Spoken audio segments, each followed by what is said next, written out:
what we're doing is providing the interventions given that OFWs are part of this line and they come out.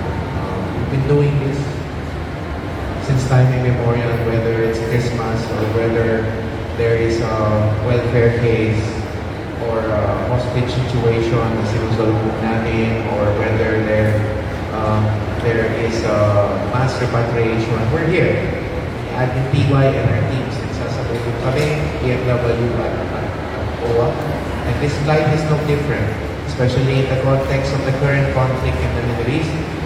And we welcome those who had a hard time coming home, or stranded, or were worried about whether they could go home or not. So finally, they are here.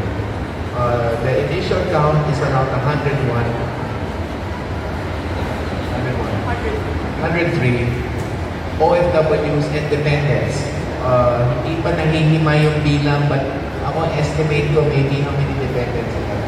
Maybe less than 10. So roughly maybe 95 OFWs in this group. And 33 of them were sponsored by DMW OWA. Okay? So let's be clear na many of them still had their tickets with them, yung mga na-cancel ng previous flights.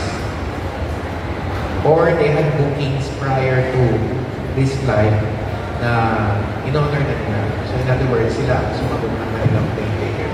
But 33 of them sponsored by DMW and the OWA.